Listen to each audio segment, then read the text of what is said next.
বিশ্বের আধুনিক রেলযাত্রার ইতিহাস শুরু হয় 19 শতকের শুরুতে, যখন শিল্প বিপ্লবের ফলে মানুষের যাতায়াত ও পণ্য পরিবহনের প্রয়োজন দ্রুত বৃদ্ধি পেতে থাকে। এই প্রয়োজন থেকেই 1825 সালে ব্রিটেনে চালু হয় বিশ্বের প্রথম পাবলিক স্টিম চালিত রেলপথ, যার নাম ছিল স্টকটন অ্যান্ড ডার্লিংটন রেলওয়ে। এই ঐতিহাসিক রেলপথটি নির্মাণ করেন বিখ্যাত প্রকৌশলী জর্জ স্টিফেনসন, যাকে রেলওয়ের জনক বলা হয়। তার তৈরি লোকোমোশন নাম্বার 1 নামের স্টিম ইঞ্জিন দিয়েই প্রথম যাত্রী ও মালবাহী ট্রেন চলাচল শুরু হয়।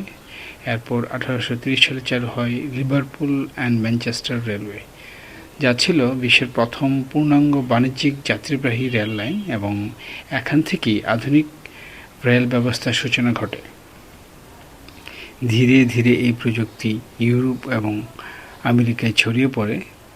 1830 সালে যুক্তরাষ্ট্রে, 1832 সালে ফ্রান্সে, 1835 সালে জার্মানিতে, 1837 সালে রাশিয়ায়, 1872 সালে জাপানে এবং 1876 সালে চীনে রেলপথ চালু হয়।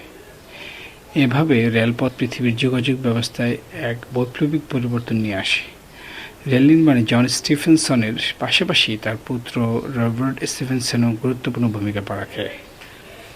ব্রিটিশ শাসনামলে উপমহাদেশে রেল স্থাপনের কাজে বড় ভূমিকা পালন করে ইস্ট ইন্ডিয়া কোম্পানি। এর ধারাবাহিকতায় 1853 সালে 16 এপ্রিল ভারতীয় উপমহাদেশে প্রথম ট্রেন চলাচল শুরু করে, যা মুম্বাই থেকে থানে পর্যন্ত যাত্রা করে এবং এতে 400 যাত্রী বহন করা হয়। পরবর্তীতে গড়ে ওঠে ইন্ডিয়ান রেলওয়েজ, যা বর্তমানে এশিয়ার অন্যতম বৃহৎ রেল নেটওয়ার্ক। বর্তমান বাংলাদেশের ভূখণ্ডে প্রথম রেল লাইন চালু হয় 1862 সালে, যখন দর্শনা থেকে যাত্রী পর্যন্ত রেল পথ নির্মাণ করা হয়, যা পরিচালনা করত ইস্টার্ন বেঙ্গল রেলওয়ে। এই রেলপথ বাংলাদেশের রেল যোগাযোগের ভিত্তি স্থাপন করে।